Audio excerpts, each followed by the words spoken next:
Raiden, what's your status? They trashed my car. I'll have to go the rest of the way on foot.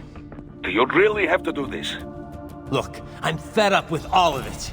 Companies like ours, yours, bend the laws when it suits business. Why not bend it when it can save innocent lives? Raiden. Boris, listen to me. That VR training, they'll be warped into killing machines. They'll be set on POWs, civilians. It'll be one atrocity after another. Like what you went through. We can't have any more Jack the Rippers. You saw what happened with George. I'm doing this, Boris. I have to. I can't save those kids from becoming cyborgs, but I can stop them from becoming murderers. Say you succeed. Say you get all the brains back. Then what? Just so happens I know un great cybernetic surgeon. Doctor, but he cannot... You won't change my mind, Boris. This is my fight now. And your wife and son? What of them? They're in New Zealand. Safe. Rose would understand why I have to do this. All right, damn you. You do realize Marshall has the contract for law enforcement throughout the city. They are the law in Denver. Yeah, we've met. Well then.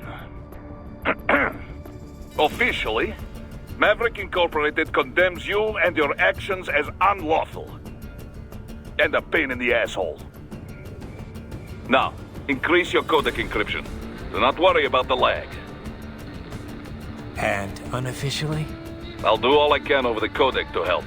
I do not like what those Mudaki are doing any more than you. Spasiba, Tavarish. Spasiba.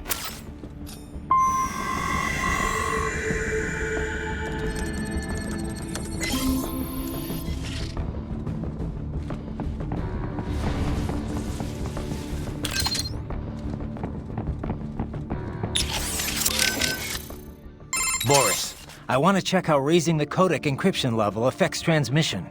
Copy. Reading you 5, Raiden. You? Loud and clear. I'm seeing a reduction in peak power when sending. We're on a broader direct sequence spread spectrum? Da. Frequency hopping pattern changed to blue 1. Copy. Interference still appears below process gain, too. Hell of a system. Worth every dollar. What is your processing load? I pinged HQ data storage with my tactical data line. The increase in latency is below 5%. Хорошо. In that case, it will not affect mission. Our system is just one notch below toughest security available. Denver police cannot see we are even transmitting at all. All our communication is perfectly safe. Copy that. Boris, you got anything for me? What do you mean? What do I mean? Intel, advice, help. What we always do over the codec. Well, yes, but in this case we had no official prep time. We have the map of Denver, but no briefing notes, no intel on enemy capabilities. I wish I could be of more help, but, well, I have nothing to work with. I'm sorry, Raiden. That's all right. I know you're doing whatever you can. But what about your robot dog friend? He's taking on scouting duty for you, yes? Why not try contacting him?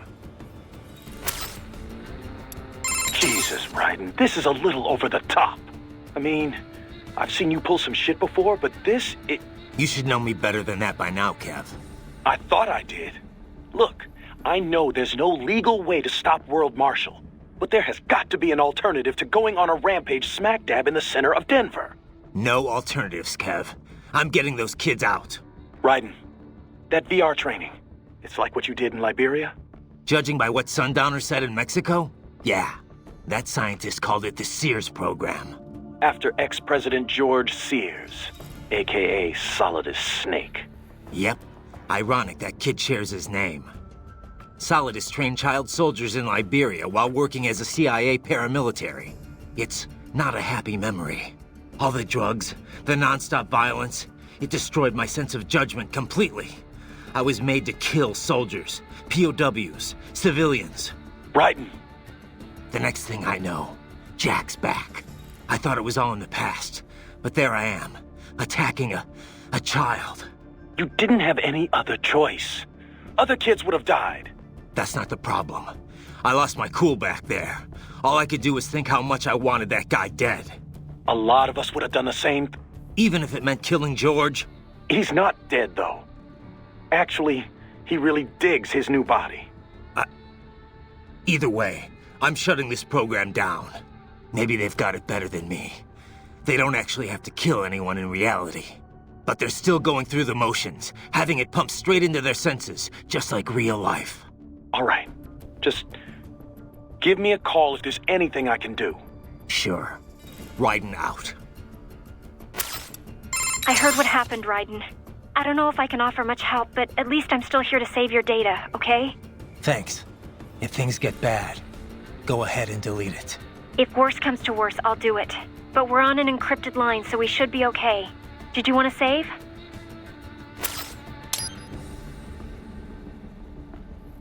By the way, what did Boris mean when he said those brains were for medical purposes?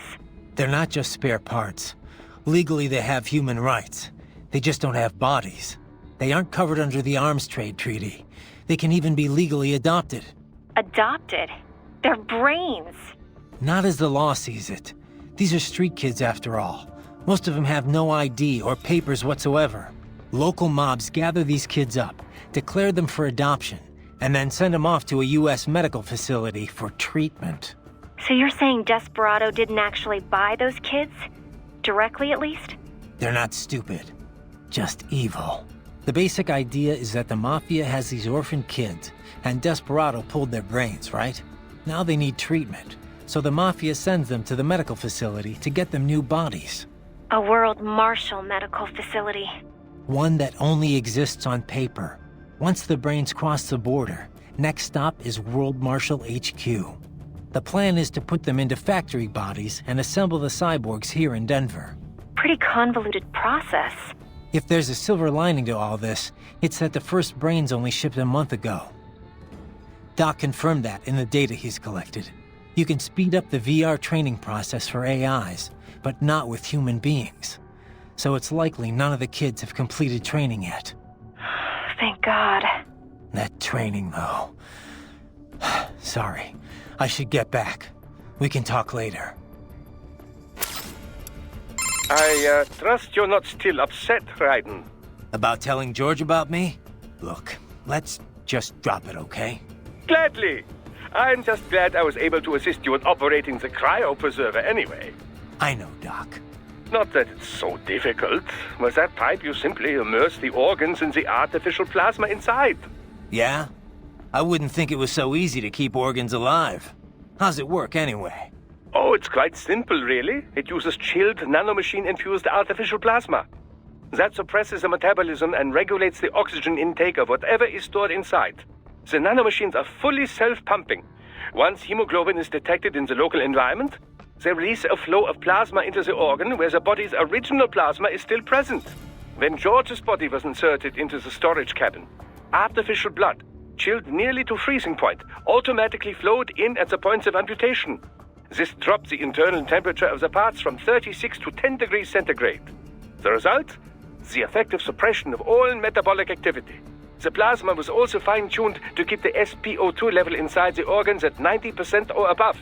The synergetic effect of all this allowed the brain to reach the regenerative treatment facility quickly, before any cell tissue was damaged at least.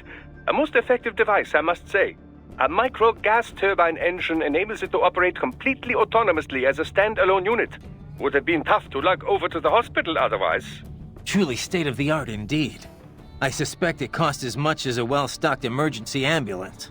At the risk of speaking inappropriately, this group certainly knows how to use its budget. Guess I should be glad these guys have got so much money to throw around. I am setting goal markers on your Soliton radar. Use them to follow me through this area. Good boy. I will ignore the condescension and take that as a compliment. You are welcome.